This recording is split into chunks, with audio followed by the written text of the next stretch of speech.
Madam, আমার কিছু কথা বলার ছিল। জি বলুন। আজকে আপনাকে অন্য দিনের চেয়ে বেশি সুন্দর দেখাচ্ছে, কিন্তু ম্যাডাম ওই লিপস্টিকের কালারটা একটু হালকা হলে ভালো হতো। ইনফ্যাক্ট আপনার লিপস্টিক দেওয়ারই দরকার নেই। আপনি হচ্ছেন পক্ক বিম্বাধরষ্ঠী। আমার কথা না, কালিদাসের কথা। পক্ক, আপনার ওষ্ঠ এবং অধর পাকা, ওখানে প্রতিবিম্ব হয়। আর আপনার চোখ, আপনার চোখের কথা কি বলবো, কি টানা টানা, কি মায়া মায়া, একদম দেশি বাছরের মতন। জি ম্যাডাম, আপনার হাসি, ম্যাডাম যদি আপনি খুব কম হাসেন, কিন্তু আপনি যখন হাসেন তখন আমার একটা গানের কথা মনে পড়ে যায়।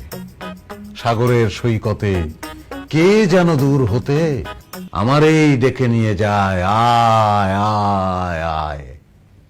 ম্যাডাম ইনফ্যাক্ট আমি কিন্তু আসলে আপনার হাসিটা দেখার জন্যই আমার ডেস্কটা চেঞ্জ করে আপনার কাছাকাছি নিয়ে এসেছি। আপনি যখন সকালবেলা ম্যাডাম এই অফিসে ঢোকেন, সবার সঙ্গে শুভেচ্ছা বিনিময় করেন, তখন আপনি গুণে দেখেছি আমি 16 বার হাসেন আপনি। আমি সকালবেলা আপনার 16টা হাসি দেখি। আপনার হাসি ম্যাডাম আমার কাজের এনার্জি, আমার ইন্সপিরেশন। রায়হান সাহেব, জি, এতক্ষণ যা যা বললেন তা কি সত্যি আপনার মনের কথা? আমি মিথ্যা বলতে পারি না ম্যাডাম। ছোটবেলায় চেষ্টা করেছিলাম মিথ্যা শেখার, কিন্তু পারি নাই।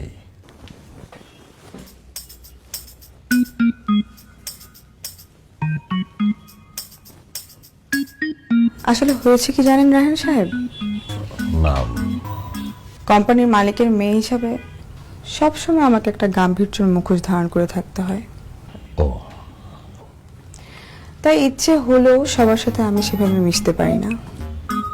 জি, কিন্তু আমারও ইচ্ছে করে কেউ আমার রূপের প্রশংসা করুক, আমাকে ভালোবাসুক।